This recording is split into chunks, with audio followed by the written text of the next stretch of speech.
तो देखिए आज केमिकल काइनेटिक्स में जो आप डिस्कस करने जा रहे हैं उसका 2-3 पोर्शन आप कर लें। सबसे पहला स्टार्टिंग मटेरियल है आपके पास, that is called mechanism of reaction. इसका दो मेथड है। एक, आपको किसी एक कॉम्प्लेक्स रिएक्शन आपको याद होगा, जो रिएक्शन एक से ज्यादा स्टेप्स में होता है उसको आप कॉम्प्लेक्स रिएक्शन कहते हैं।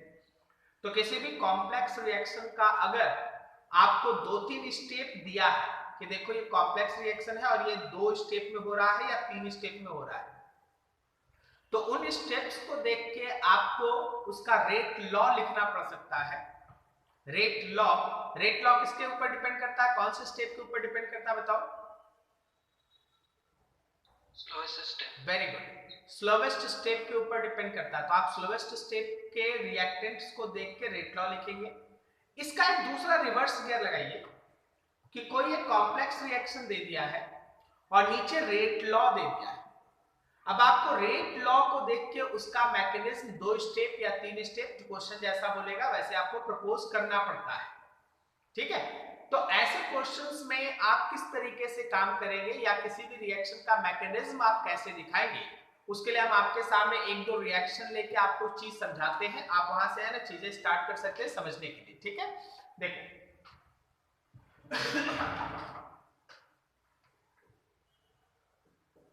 process of deciding mechanism of any complex reaction। कोई एक कॉम्प्लेक्स रिएक्शन का मैकेनिज्म आप कैसे डिसाइड करेंगे या रेट लॉ आप कैसे डिसाइड करेंगे। देखिए जैसे आपके पास मान लीजिए एक रिएक्शन दिया है, फॉर एग्जांपल 1 लिखा है कि एक रिएक्शन है 2NO2 प्लस F2 और ये रिएक्ट करके आपके सामने बनाता है 2NO2F। ये ओवरऑल रिएक्शन और लिखता है ऐसा, मैकेनिज्म ऑफ रिएक्शन। इस रिएक्शन का मैकेनिज्म है 2 स्टेप में। पहले स्टेप में लिखा हुआ है NO2 प्लस F2, एरो के ऊपर लिखा है K1 और यहां लिखा है NO2F और प्लस F और यहां ब्रैकेट में लिखा है स्लो। और फिर एक दूसरा स्टेप इसमें मेंशन है F प्लस NO2, यहां रिवर्सिबल का साइन है, यहां पे K लिखा है कांस्टेंट की तरह और लिखा है NO2F बनेगा और यहां ब्रैकेट में लिखा है फास्ट। बोला क्या, देखिए भाई ये आपके सामने रिएक्शन का मैकेनिज्म प्रपोज है। ये रिएक्शन है और ये इसका मैकेनिज्म है, 2 स्टेप में हो रहा है। ये रिएक्शन है, ये उसका मैकेनिज्म है, 2 स्टेप में हो रहा है। आपको बता भी दिया गया है कि कौन सा स्टेप स्लो है, कौन सा स्टेप फास्ट है। आपको इसके बेसिस पे उसका रेट लॉ बताना है। ठीक है ना, राइट? रेट लॉ, आपको रेट लॉ लिखना है। तो देखिए ये क्वेश्चन बहुत ही इजी है। As we know that कि rate law actually based on the reactants which are involved in slowest step। Rate law जो है वो हमेशा स्लोवेस्ट स्टेप के रिएक्टेंट के ऊपर डिपेंड करता है। तो आप ऐसे ही समझ लें, slowest step is rate determining. Slowest step is rate determining step. तो आप लिखेंगे ऐसे, rate law, rate is equals to some constant. Slowest step का रिएक्टेंट कौन है? क्या स्लोवेस्ट स्टेप का रिएक्टेंट NO2 और F2 है? स्लोवेस्ट स्टेप का रिएक्टेंट NO2 और F2 है, करेक्ट है? Yes sir. तो ये रहा NO2 और साथ में F2, ये रहा इसका रेट लॉ। ठीक है, ये रहा इसका रेट लॉ। हाँ थोड़ा सा एक चीज इसमें है ना ध्यान रखना, हमारे यहाँ पे एक चीज आप ध्यान रखिएगा कि आप के हमेशा लिखते हैं, बिल्कुल आप के हमेशा लिखते हैं, लेकिन जो स्लोवेस्ट स्टेप में इक्विलिब्रियम कांस्टेंट इन्वॉल्व है वो K1 नाम से दिया गया है, K1। तो आप यहाँ K नहीं लिखे, K लिखिएगा तो फास्ट स्टेप का K आ जाएगा। आप एक्चुअली उसके जगह पे K1 लिखे। क्या मेरी बात समझ में आ रही है आपको? Yes sir. K1, ठीक है, तो ऐसे आप लिख लेते हैं। एकदम इजी था, कहीं कोई दिक्कत नहीं था। थोड़ा इससे एक स्टेप ऊपर आ, एक स्टेप ऊपर। अगले एग्जांपल पे देखते हैं। हम आपको 2-3 एग्जांपल देंगे, वहां से सब चीज आपका कवर हो जाएगा। सेकंड एग्जांपल,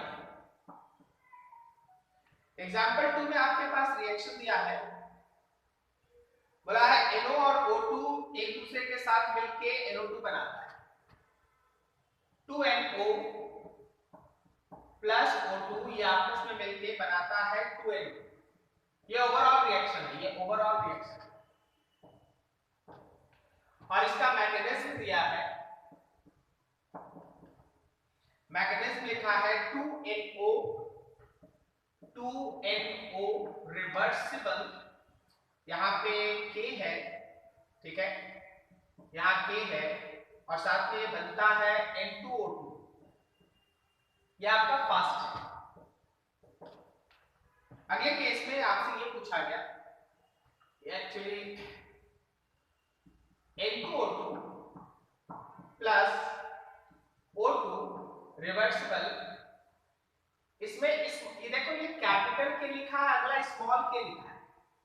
हम क्या करते हैं, इसको K1 और इसको K2 कर देते हैं। फिर से सुनो, एक स्मॉल के लिखा है, कैपिटल के लिखा है, तो अच्छा होगा कि ज्यादा इजी है मैं इस ऑनलाइन में समझाने के लिए हम एक को K1 और एक को K2 कर दिए, ओके, नहीं तो स्मॉल के और कैपिटल के एक जैसा दिखेगा। और ये बना है 2NO, ये है स्लो। बोला गया भाई इसका रिएक्शन का रेट लॉ लिखो, राइट रेट लॉ और रेट लॉ लिखिए। तो जैसा कि आपको लेफ्ट हैंड साइड में सिखाया गया, जैसा कि आपको लेफ्ट हैंड साइड में सिखाया गया कि slowest step is the rate determining step, ये आप पहले भी सीखे, बिल्कुल सही है, कोई दिक्कत तो है नहीं। तो चलिए भाई, slowest step is the rate determining step, आप इसको फॉलो कीजिए, देखिए कुछ प्रॉब्लम आएगा, ठीक है।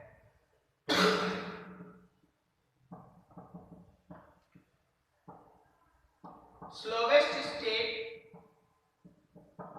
Is rate determining step, slowest step is the rate determining step, okay.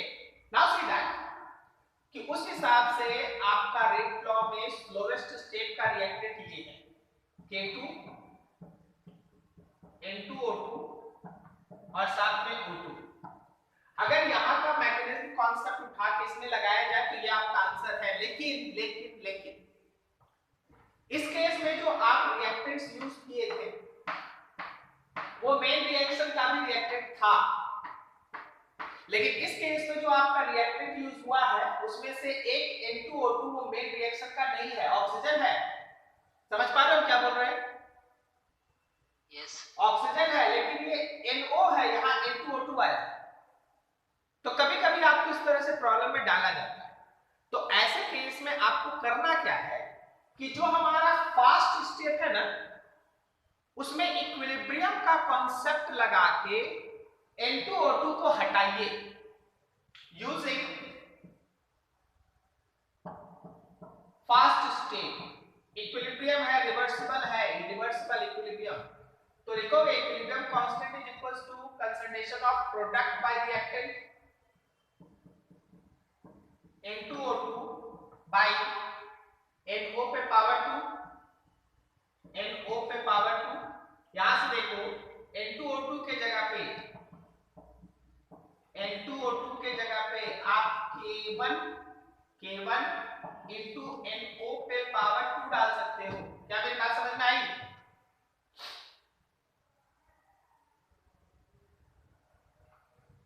क्या ये सबको समझ में आया? ये क्या स्टेप है? सर एक बार रिपीट करिए सर। यस सर, समझ। फिर से, किसी को डाउट है सुनो, देखो, slowest step is the rate determining step, कोई दिक्कत है नहीं, लेकिन स्लोवेस्ट स्टेप के बेसिस पे जब हम रेट लॉ लिखें तो दो रिएक्टेंट आया, उसमें से एक रिएक्टेंट तो मेन रिएक्शन का रिएक्टेंट था, लेकिन एक रिएक्टेंट मेन रिएक्शन का रिएक्टेंट टर्म में था ही नहीं। तो जो नहीं है, जैसे N2O2 मेन रिएक्शन का रिएक्टेंट पार्ट में नहीं है, तो इसको हटाना पड़ता है। इसको आप कहां से हटाएंगे? जो भी आपका यहाँ पे 2-3 स्टेप दिया रहेगा ना, वहां कोई ना कोई एक स्टेप होगा जिससे आप इस तरह का कोई जो अनवांटेड चीज आ गया है उसको आप हटा सकते हैं। जैसे यहाँ हम fast step reversible reaction, chemical equilibrium reversible reaction को यूज कर रहे हैं। यही एक स्टेप है ही। तो क्या हम equilibrium constant is equals to product का कंसंट्रेशन डिवाइडेड बाय रिएक्टेंट का कंसंट्रेशन कर सकते हैं, जो इक्विलिब्रियम में हम लोग पढ़े हैं 11। तो देखो जहां N2O2 है वहां पे हम लोग K1 टाइम्स ऑफ NO का स्क्वायर कर सकते हैं। यस। बस इस चीज को उठा के ये जो हमारा इक्वेशन 1 है उसमें प्लस कर दीजिए। सो इक्वेशन 1 बिकम्स, तुम्हारा इक्वेशन 1 क्या हो जाएगा, आपका इक्वेशन हो जाएगा रेट, पहले से K2 था, जहां N2O2 है वहां N2O2 की जगह K1 NO का स्क्वायर, K1 NO का स्क्वायर और पहले से O2 है। This is your final answer. और देखो जो भी फाइनल आंसर तुम छोड़ोगे एक बार जरूर रीचेक कर लेना कि उसमें जो रिएक्टेंट्स आप यूज किए हैं वो मेन रिएक्शन के रिएक्टेंट में होना चाहिए। मान लो कभी कभी और ज्यादा डिफिकल्ट बनाने के लिए एक और कंपोनेंट हो सकता है जो मेन रिएक्शन के रिएक्टेंट में नहीं है, तो फिर से उसके लिए कोई तीसरा स्टेप होगा, वहां से रिप्लेस कर लीजिए। क्या मेरी बात समझ में आ रही है, हम बोलना क्या चाह रहे हैं आपको? ठीक, चलो इतना नोट करो, फिर एक और। हाँ कुछ बोलना है?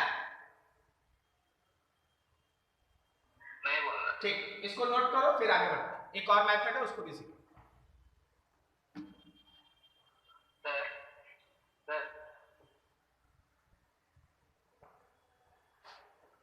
देखो अगला क्वेश्चन जैसे आपके लिए लिख के रखे हैं कि मान लीजिए आपके पास एक रिएक्शन है N2 + 2H2 arrow N2H4। Question ये कहता है कि देख भाई ये रिएक्शन दिया है और उसका रेट लॉ आपको बता दिया। रेट लॉ बता दिया कि rate is equal to some constant N2 * H2। अब आपको इस रेट लॉ को देख के कम से कम इसके दो स्टेप का एक मैकेनिज्म आपको प्रपोज करना है। कम से कम दो स्टेप का एक मैकेनिज्म आपको प्रपोज करना है जिसमें एक स्टेप स्लो लिखे होंगे और एक स्टेप फास्ट। तो आखिर ये दो स्टेप हम लोग लिखते कैसे हैं यही आपको सीखना है। दो स्टेप आप लिखते कैसे समझिएगा, बहुत ध्यान से समझिए, सब बहुत ट्रिकी चीज। देखो जो हमारा रेट लॉ है, rate law gives idea about reactant of slow step। Rate law तुमको एक आइडिया बता देगा कि आखिर हमारे पास जो स्लो स्टेप है उसका रिएक्टेंट कौन है। तुम लोग देख के बताओ तो तुमको पता चल रहा है कि स्लो स्टेप का रिएक्टेंट कौन है?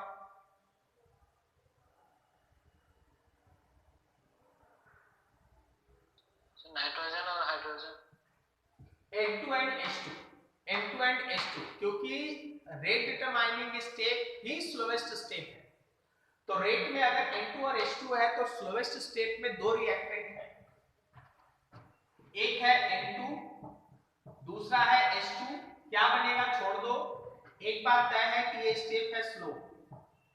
ठीक है, अब देखिए जो हम लिख रहे हैं ब्लैक पेन से उसमें आप कोई बदलाव नहीं कर सकते। सुनिएगा, अगला स्टेप हमको फास्ट लिखना है और फिर जब हम दोनों स्टेप जोड़ेंगे, दोनों स्टेप जब हम जोड़ेंगे तो हमको मेन रिएक्शन आना चाहिए। मेन रिएक्शन मतलब N2 आना चाहिए, दो हाइड्रोजन आना चाहिए और प्रोडक्ट साइड में हमको N2H4 आना चाहिए।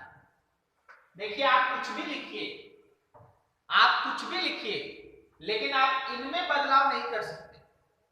N2 और H2 ये स्लोएस्ट स्टेप का रिएक्टेंट होगा, वो रेट लॉ बता दिया। एक स्लो स्टेप है तो अगला फास्ट होगा और जब आप इन दोनों को ऐड करेंगे तो ये आना चाहिए। अब आप इन दोनों को सारी चीजों को दिमाग में रख के एक बैलेंस रिएक्शन लिखने का कोशिश करो।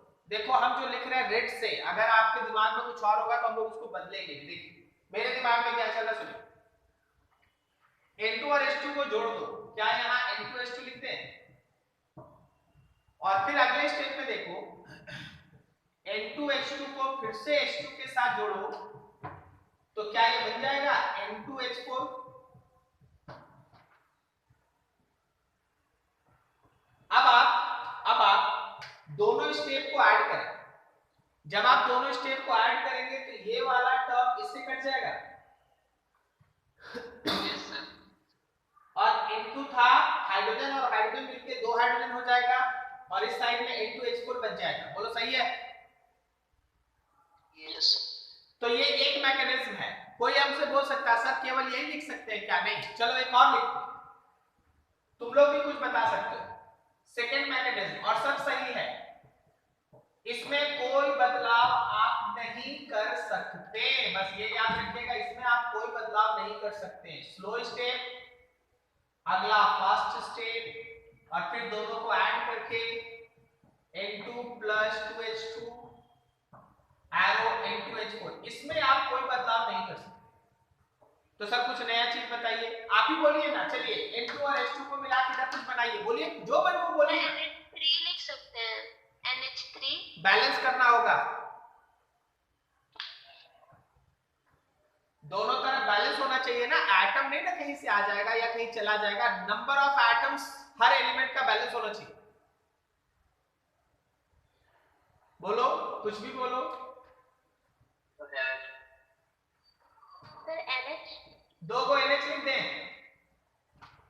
सर हम लोग ये N2 plus 3H2 2NH3 नहीं लिख सकते हैं? क्या बोला? N2 plus 3H2 एक मिनट, वेट। क्या तुम्हारे रेट डिटरमाइनिंग स्टेट में N2 और 3H2 है? No sir. तो फिर क्यों लिखेंगे? हम बोले आप ब्लैक में बदलाव नहीं कर सकते, ब्लैक मत बदलिए। आप यहाँ रिएक्टेंट तो वही ना लिखिएगा जो स्लोवेस्ट स्टेप का रिएक्टेंट है। तो स्लोवेस्ट स्टेप के रिएक्टेंट में एक नाइट्रोजन एक हाइड्रोजन।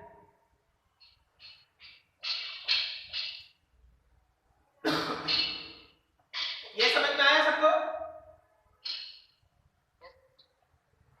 Yes sir. फिर उसी चीज को यहाँ लिख दो और एक और हाइड्रोजन डाल दो। देखो इन दोनों को ऐड करके क्या ये N2H4 बनाने लायक है? यस। फिर आप दोनों को ऐड कीजिए, देखिए नीचे वाला ओवरऑल रिएक्शन आ रहा है।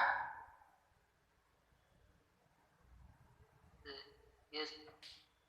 चलिए तीसरा भी लिखते हैं, थर्ड। इसको आप नहीं बदल सकते। अब ये बात आप दिमाग में जैसे बैठाना है बना लीजिए कि आप ये जो हम ब्लैक से लिख दे रहे हैं उसको आप नहीं बदल सकते।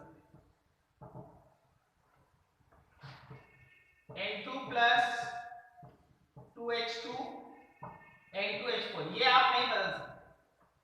आप इसके अलावा जो बदलना है बदलिए। बोलिए, कुछ अपने तरीके से सोचिए, इधर क्या बनना है? बोलो बोलो।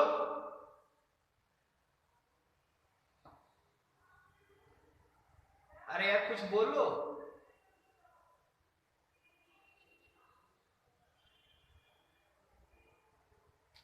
सर NH4, क्या? NH4 अच्छा, NH4 में 4 हाइड्रोजन आप कहां से लाएंगे? 1/2 NH4 में। बोलो, क्या बोले तुम मीना?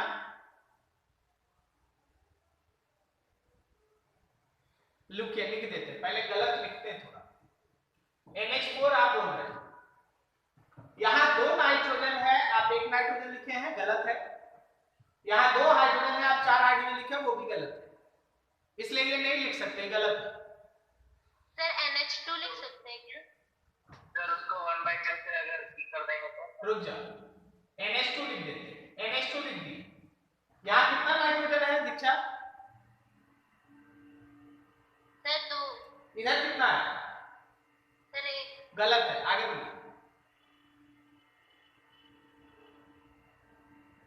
हाँ, अगर आप इसके साथ चाहें तो आप इसको बगल में हाफ N2 भी लिखें।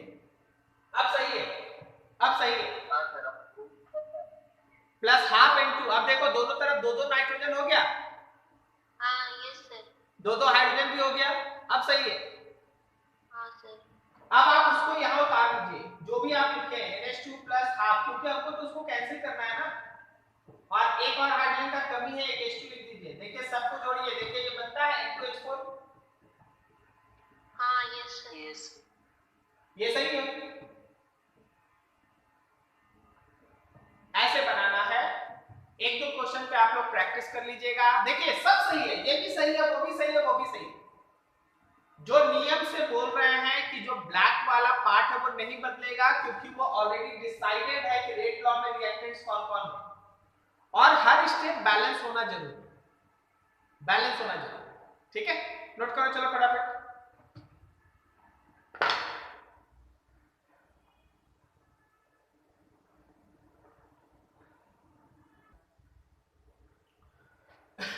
देखिए एक्चुअली फिर से तुम्हारे सामने एग्जांपल 4 में दे दिया गया कि देखो भाई रेट दे दिया गया है, उसके बेसिस पे इसका मैकेनिज्म प्रपोज कीजिए। तो जब आप इसका मैकेनिज्म प्रपोज करते हैं तो सबसे पहले ये रहा स्लो स्टेप, उसके बाद हम लोग लिखेंगे फास्ट स्टेप, और फिर आएगा मेरा ओवरऑल रिएक्शन। स्लो स्टेप का रिएक्टेंट रेट लॉ से देख के लिख लो, H2 और 2NO, H2 और 2NO, और फिर total overall reaction 2NO plus 2H2 arrow N2 plus 2H2। अब देखिए ये ब्लैक वाले में आप कोई बदलाव नहीं कर सकते, ये ब्लैक वाले में आप कोई चेंजेस नहीं कर सकते, आप जो चेंज करिए इसके बाद कीजिए। देखिए बताइए यहाँ क्या लिखे हो नाम? सर HNO2 का वर्ड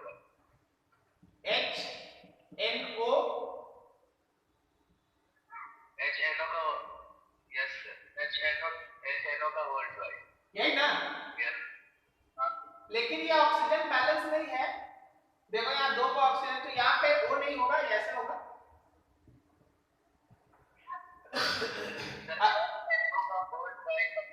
अच्छा ठीक है, ये सही है ना, ये सही है, ठीक। सर N2H2O2 भी तो लिख सकते हैं। कर देंगे बिल्कुल कर देंगे, रुक जाओ एक बना लेते हैं।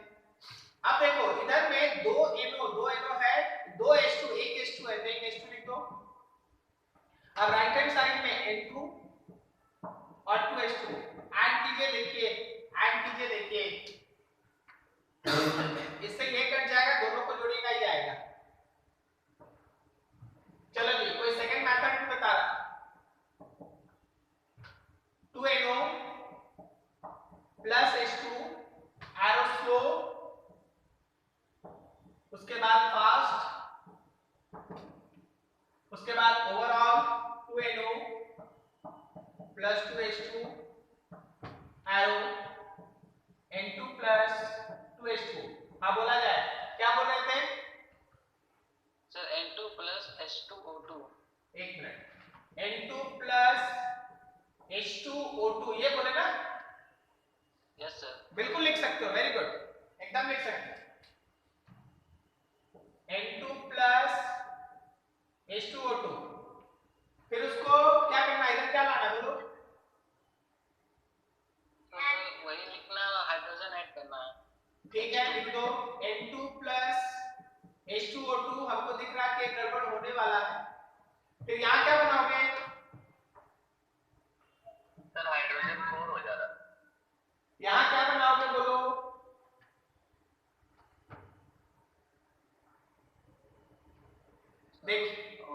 देखिए क्या करना चाहिए, क्या करना चाहिए तो सुनो, क्या करना चाहिए तो सुनो।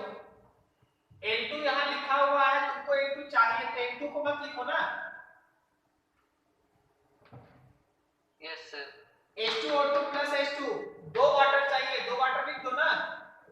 अब देखो ये वाला इससे कट जाएगा, बाकी सब बचेगा, यही आंसर आ जाएगा। Yes sir. ठीक, और किसी का कुछ? सर बोलो जल्दी जल्दी बोलो। सर मेरा सर स्लो वाले वाला से हम बनाए sir NH2 plus half N2 plus O2। Third, इसमें बदलाव नहीं कर सकते आदित्य बाबू, सबसे पहला लाइन। सर रिएक्टेंट में नहीं किए सर स्लो का। ठीक है, स्लो फास्ट ये वाला लास्ट है, उसके बाद अब आगे बढ़ेंगे। 2NO plus 2H2 arrow N2 plus 2H2। हाँ बोलो क्या बनाया? Sir NH2 plus half N2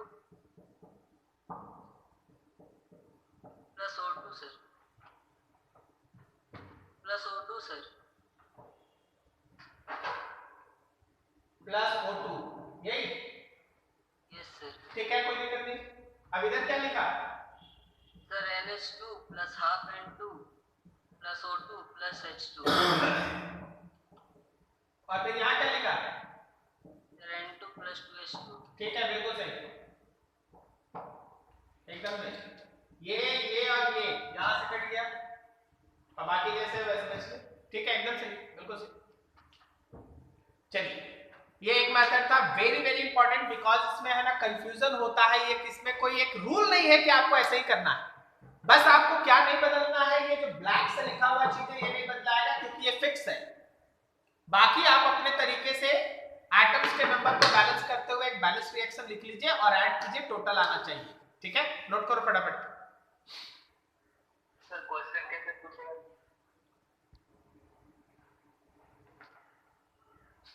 आगे देखिए, हम लोग के पास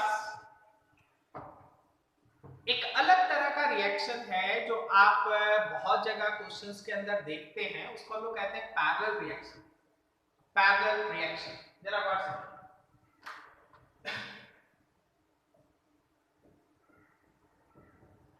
concept of parallel reaction। देखिए, मान लीजिए A है, ये अपने आप को B में बदलता है और C में भी बदलता है। जब A अपने आप को B में बदलता है तो उसका रेट कांस्टेंट K1 है, और जब A अपने आप को C में बदलता है उसका रेट कांस्टेंट K2। इसको आप कहते हैं पैरेलल रिएक्शन। जैसे आप मान लीजिए, हम आपको थोड़ा बताते हैं केमिस्ट्री के लैंग्वेज में। अगर आप मीथेन को ऑक्सीजन के साथ रिएक्ट कराते हैं, मीथेन को अगर आप ऑक्सीजन के साथ रिएक्ट कराते हैं कॉपर के प्रेजेंस में 573 केल्विन 100 atm प्रेशर, तो आपका बनता है methyl alcohol. Methane oxygen methyl alcohol, catalyst क्या लेना पड़ेगा? कॉपर। और अगर आप मीथेन और ऑक्सीजन का रिएक्शन मॉलिब्डेनम ऑक्साइड के प्रेजेंस में कराते हैं तो बनता है मिथेनल, या यूं कहो फॉर्मेल्डिहाइड। तो रिएक्टेंट वही है, लेकिन अगर कैटलिस्ट अलग अलग ले लिया जाए तो एक बार मिथाइल अल्कोहल बनता है, एक बार मिथेनल बनता है। Such type of reaction is called parallel reaction. वैसे रिएक्शंस को पैरेलल कहते हैं। A B में भी बदल सकता है, A C में भी बदल सकता है, लेकिन जब A B में बदलता है तो उसका रेट कांस्टेंट K1 है, और जब A C में बदलता है तो रेट कांस्टेंट K2 है। अब इससे रिलेटेड आपसे जो जो टर्म्स पूछा जा सकता है वो होता है कि आखिर परसेंटेज A का कितना B में बदलेगा, A कितना C में बदलेगा, उन परसेंटेज का रेशियो निकालो, समथिंग लाइक दैट, इस तरह का कॉन्सेप्ट। एक बात समझिएगा ध्यान से, for conversion of A to B, A से B के बारे में सोचो। क्या हम लोग rate of reaction is equals to K1 into concentration of A लिख सकते हैं? For conversion of A to C, अगर आप A से C में जाना चाहते हैं तो क्या आप rate is equals to K2 into A लिख सकते हैं? समझ में आया सबको? A से B में जाने के लिए K1A, A से C में जाने के लिए K2A। अब अगर हम तुमसे ये पूछे कि बताओ भाई A टोटल कितना डिसअपियर हो रहा है, A टोटल कितना डिसअपियर हो रहा है, so overall rate of disappearance of A, समझना जरा ध्यान से, समझना जरा ध्यान से। हम इसको लिख रहे हैं minus dA1 dA by dt1, और इसको हम लिख रहे हैं minus dA by dt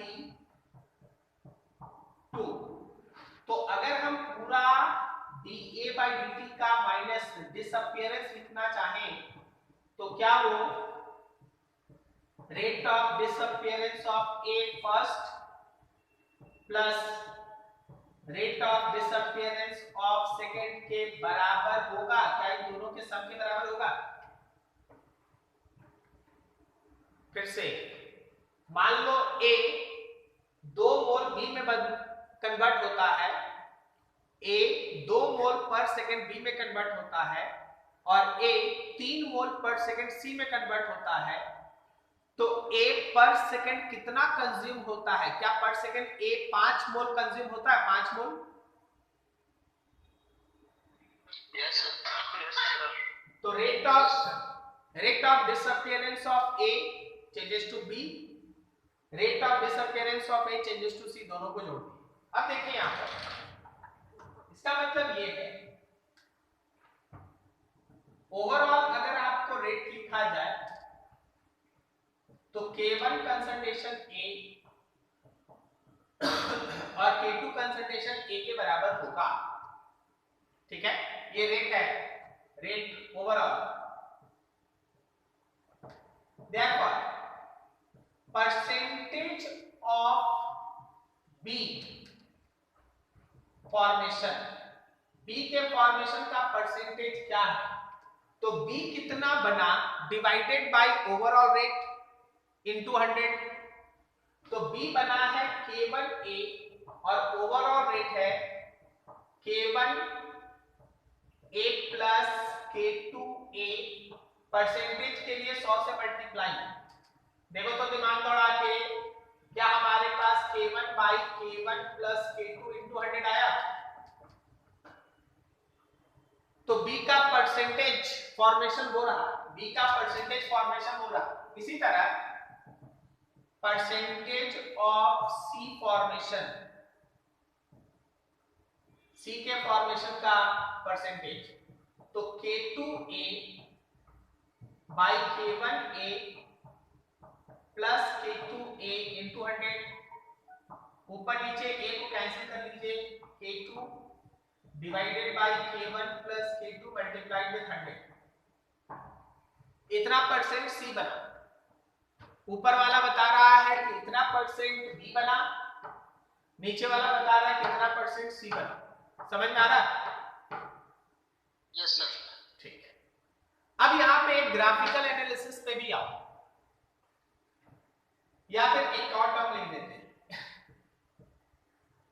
ratio of formation of B to C, B से C का फॉर्मेशन रेशियो, B बना है K1A और C बना है K2A, दोनों A कैंसिल, तो K1 बाई K2। तो ये सब चीजें जो आपसे पूछी जाएंगी कि कितना परसेंटेज B बनेगा, कितना परसेंटेज C बनेगा, या किन दोनों का फ्रैक्शन कितना बनेगा, तो ये सब तरीका बनेगा। ग्राफिक पे, ग्राफिकल एनालिसिस, ग्राफिकल एनालिसिस।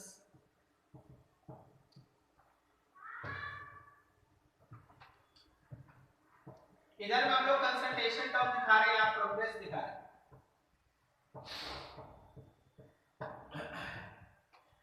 बताओ A के कंसंट्रेशन में समय के साथ क्या होगा? A के कंसंट्रेशन में समय के साथ क्या होगा, बढ़ेगा या घटेगा?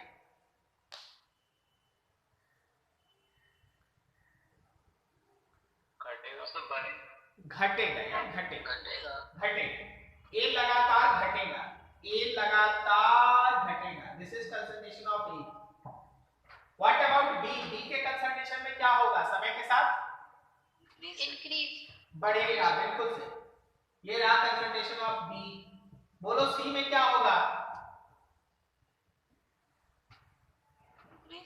C भी बढ़ेगा, बिल्कुल सही, C भी बढ़ेगा। क्या दिक्कत है? C भी बढ़ेगा। A घटेगा, उसका कुछ हिस्सा B को बढ़ाएगा, उसका कुछ हिस्सा C को बढ़ाएगा। सर किसको ज्यादा बढ़ाएगा? सर आप ऊपर B और नीचे C दिखा दिए हैं, इसका कोई रूल है क्या? बिल्कुल K। देख लीजिए K किसका परसेंटेज ज्यादा आता। अगर वहां न्यूमेरिकल डाटा रहता, अगर वहां न्यूमेरिकल K1 और K2 का एक डाटा होगा, तो आप पता कर लेंगे ना कि B ज्यादा बन रहा है कि C ज्यादा बन रहा है। बोलो समझे? तो जो ज्यादा बनेगा वो ऊपर दिखाना, जो कम बनेगा वो नीचे दिखाना। ठीक है, चलो इसको नोट करो अच्छे से।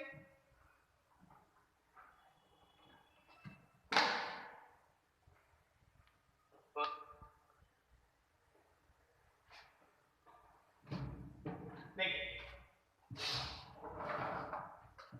इसी तरह का एक रिएक्शन होता है जिसको हम लोग कहते हैं sequential reaction. Sequential reaction, sequential reaction क्या है? ए अपने आप को बी में बदलता है और बी अपने आप को सी में बदलता है। जैसे आप कोई भी मान लो कोई यूनिमॉलिक्यूलर मैकेनिज्म आप सोचो ऑर्गेनिक का। Suppose carbocation will form, carbocation reaction intermediate की तरह बन रहा है, फिर वो आगे प्रोडक्ट दे रहा है। तो A changes to B and then B changes to C। ऐसे केस में होता क्या है,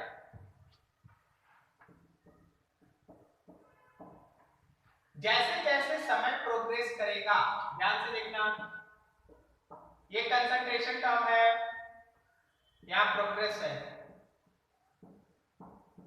जैसे जैसे समय प्रोग्रेस करेगा A का कंसंट्रेशन घटेगा,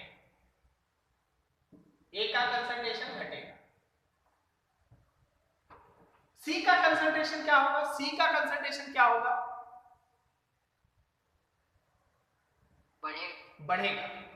C का कंसंट्रेशन बढ़ेगा। This is concentration of C। And what about B? B का क्या होगा? देखो पहले बढ़ेगा फिर घटेगा। Very good, very good. पहले B का कंसंट्रेशन बढ़ेगा, जैसे जैसे A B में कन्वर्ट होता जाएगा B का कंसंट्रेशन लगातार बढ़ेगा। लेकिन जैसे जैसे B का कंसंट्रेशन बढ़ेगा उसी रफ्तार से B अपने आप को C में कन्वर्ट करेगा। तो शुरुआत में B का नंबर इंक्रीज करेगा, एक समय में मैक्सिमम होगा, उसके बाद फिर डिक्रीज करने लगेगा। सो B का ग्राफ कुछ ऐसा चला। This is concentration of B। एक समय में ऐसा होगा कि B का कंसंट्रेशन मैक्सिमम होगा। याद रखना, जिस समय B का कंसंट्रेशन मैक्सिमम होगा, when concentration of B is maximum, remember that rate of formation of B will be equals to rate of dissociation of B। जिस समय B का कंसंट्रेशन मैक्सिमम होगा, जितने तेजी से A B में आ रहा होगा B उसी रफ्तार से C में जा रहा होगा। जितने तेजी से A B में बन रहा होगा उसी रफ्तार से B C में जा रहा होगा। उसके पहले क्या हो रहा होगा? उसके पहले A से B ज्यादा बन रहा होगा और B से C कम जा रहा होगा। लेकिन जैसे ही B मैक्सिमम हो जाएगा, जिस रफ्तार से A B में आ रहा है उसी रफ्तार से B भी C में जा रहा है। तो जब B का कंसंट्रेशन मैक्सिमम होगा, याद रखना कि rate of formation of B and rate of dissociation of B both are same. Rate of formation of B क्या है? तो rate of formation of B है कंसंट्रेशन ऑफ A के ऊपर, और rate of dissociation of B क्या है? तो ये K2 into B है। B देखो ना, B से C डिसोसिएशन K2B, A से B फॉर्मेशन K1A, ये दोनों बराबर होगा, उस समय B का कंसंट्रेशन मैक्सिमम होगा। This is called sequential reaction. इसको हम लोग सीक्वेंशियल रिएक्शन में पढ़ते हैं। ठीक है, अगला एक और आता है रिवर्सिबल रिएक्शन। ये आप इक्विलिब्रियम में पढ़ रखे हैं।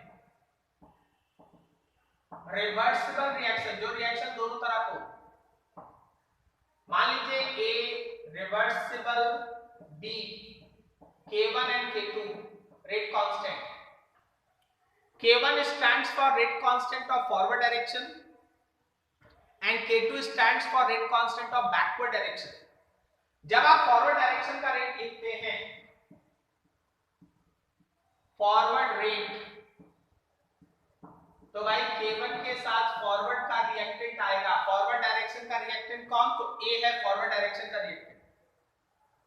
K1A। और जब आप बैकवर्ड डायरेक्शन का रिएक्टेंट लिखते हैं, बैकवर्ड रेट, बोलो बैकवर्ड का रिएक्टेंट कौन है? बी है, बी। ठीक है, शुरुआत में क्या होता है? शुरुआत में होता है ऐसा कि अगर आप नेट रेट ऑफ रिएक्शन लिखें तो फॉरवर्ड रेट में से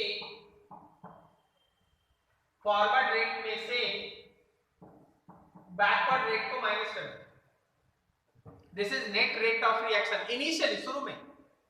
लेकिन जैसे जैसे समय प्रोग्रेस करता है ना, रेट ऑफ बैकवर्ड बढ़ता है क्योंकि बी बढ़ता है। आफ्टर सम टाइम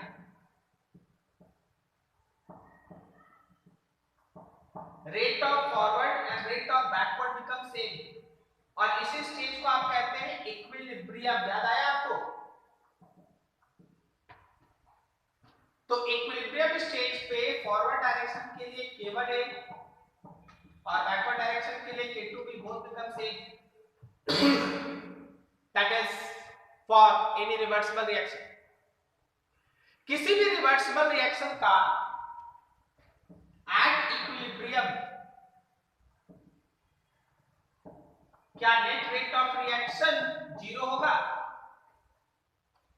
अगर हम लोग इक्विलिब्रियम स्टेज पे बात कर रहे हैं तो कोई भी रिवर्सिबल रिएक्शन का नेट रेट 0 होगा, क्योंकि जितना तेजी से रिएक्टेंट जाएगा प्रोडक्ट में, उसी रफ्तार से प्रोडक्ट भी आएगा रिएक्टेंट में। सो दोनों rate becomes equal and net rate of reaction becomes 0। लेकिन शुरुआत में net rate of reaction have some value, क्योंकि दोनों रेट बराबर नहीं होता। फॉरवर्ड डायरेक्शन रेट ज्यादा होता है, बैकवर्ड कम होता है। तो रिवर्सिबल रिएक्शन में आप ऐसे सोचें। कुछ लास्ट लाइन आपके लिए। Radio activity, always remember, radio activity follows first order kinetics.